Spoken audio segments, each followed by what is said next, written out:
અને હવે આપણે વાત કરીશું એ વિસ્તારોની કે જ્યાં મેઘરાજાની આગાહી કરવામાં આવી છે, ભારેથી અતિ ભારે વરસાદની આગાહી કરવામાં આવી છે। તો એ છે આ ગુજરાતનું ભાવનગર કે જ્યાં આગાહી કરવામાં આવી છે। નર્મદામાં ભારે વરસાદની આગાહી કરવામાં આવી છે, ડાંગમાં ભારે વરસાદની આગાહી કરવામાં આવી છે, તાપી એટલે દક્ષિણ ગુજરાતના આ તમામ જિલ્લાઓમાં ભારે વરસાદની આગાહી કરવામાં આવી છે। એનડીઆરએફની ટીમો પણ તૈનાત કરાઈ છે। વલસાડ હોય, દમણ હોય, આ ઉપરાંત દાદરા નગર હવેલી કેન્દ્રશાસિત પ્રદેશમાં પણ આગાહી કરાઈ છે અને જૂનાગઢમાં પણ આગાહી કરવામાં આવી છે ભારે વરસાદની। અમરેલીમાં પણ ભારે વરસાદની સંભાવનાઓ છે। સૌરાષ્ટ્રના ગીર સોમનાથમાં પણ ભારે વરસાદ વરસી શકે છે। આ ઉપરાંત અમદાવાદમાં પણ ગઈકાલે રાત્રે જેવી રીતે વરસાદની સવારી આવી પહોંચી, અમદાવાદ, ગાંધીનગર, ખેડામાં પણ ભારે વરસાદની આગાહી કરવામાં આવી છે અને વડોદરામાં મધ્ય ગુજરાતના, સૌરાષ્ટ્રના અને દક્ષિણ ગુજરાતના ભાગોમાં વરસાદની આગાહી છે। વડોદરા, પંચમહાલ, ભરૂચમાં ભારે વરસાદની આગાહી કરવામાં આવી છે અને એનડીઆરએફની ટીમો પણ ક્યાં સતર્ક છે, ક્યાં તૈનાત કરી દેવામાં આવી છે। તો ભાવનગરમાં એનડીઆરએફની ટીમો તૈનાત કરાઈ છે, દ્વારકામાં એક ટીમ તૈનાત, નર્મદામાં પણ એનડીઆરએફની એક ટીમ તૈનાત કરવામાં આવી છે, ભુજમાં અને વલસાડમાં પણ એક ટીમ તૈનાત કરવામાં આવી છે। એટલે ચોમાસાને લઈને તંત્ર પણ અત્યારે અલર્ટ મોડમાં આવી ગયું છે અને એનડીઆરએફની વધુ 4 ટીમોને પણ તૈનાત કરવામાં આવી। એટલે આ તમામ એ પંથકો છે કે જ્યાં ભારે વરસાદની સંભાવના છે અને એનડીઆરએફની ટીમોને પણ હાલ ત્યાં તૈનાત કરી દેવામાં આવી છે। તો ભુજ, વલસાડ, રાજકોટ આ તમામ એ પંથકો છે કે જ્યાં ભારે વરસાદ વરસી શકે છે।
અને મહેસાણાના ઊંઝામાં પણ મેઘરાજાનું આગમન થઈ ગયું છે અને સિઝનનો પ્રથમ વરસાદ ઊંઝામાં આવી પહોંચ્યો છે। મેઘ સવારી આવી પહોંચી છે।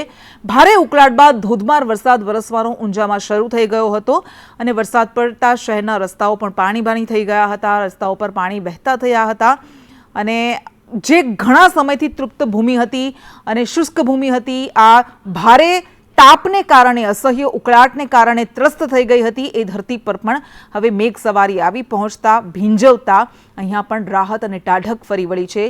તો જૂનાગઢના આ દ્રશ્યો કે જ્યાં ધોધમાર વરસાદ શરૂ થઈ ગયો અને એના કારણે વરસાદ વચ્ચે જ્યારે કે ગિરનારને વાદળો આલિંગન કરતા હોય તેવા દ્રશ્યો જોવા મળી રહ્યા છે। જૂનાગઢના ગત વખતના એ દ્રશ્યો તમને યાદ હશે કે જ્યારે પૂર આવ્યું હતું અને જૂનાગઢમાં વિનાશ નોતરતું ગયું હતું, તારાજી સર્જતું ગયું હતું, આ જૂનાગઢમાં આ પ્રારંભિક વરસાદમાં મનમોહક દ્રશ્યો પણ જોવા મળી રહ્યા છે અને ખેડૂતો ખુશખુશાલ છે કારણ કે આ વાવણી લાયક વરસાદ આખરે આવી પહોંચ્યો છે। છૂટો છવાયો વરસાદ વરસતો હતો, પરંતુ જેવી રીતે કહેવાતું હતું કે જ્યાં સુધી એવો વરસાદ ન વરસે કે ત્યાં સુધી તમે વાવણી ન કરતા, અને હવે આ મેઘસવારી આવી પહોંચી છે, જેના કારણે ખેડૂતો પણ ખુશખુશાલ છે। વાવણીની પ્રક્રિયા પણ તેમણે શરૂ કરી દીધી છે અને બનાસકાંઠાની શેરીઓમાં, દિયોદરની શેરીઓમાં, ગલીઓમાં કેવી રીતે વરસાદી પાણી વહી રહ્યા છે એ દ્રશ્યો અમે આપને બતાવી રહ્યા છે। પવન સાથે ધોધમાર વરસાદ અહીં વરસવાનો શરૂ થઈ ગયો હતો, જેના કારણે રેલવે સ્ટેશન અને તાલુકા પંચાયત ક્વાર્ટરમાં પાણી ભરાઈ ગયા હતા।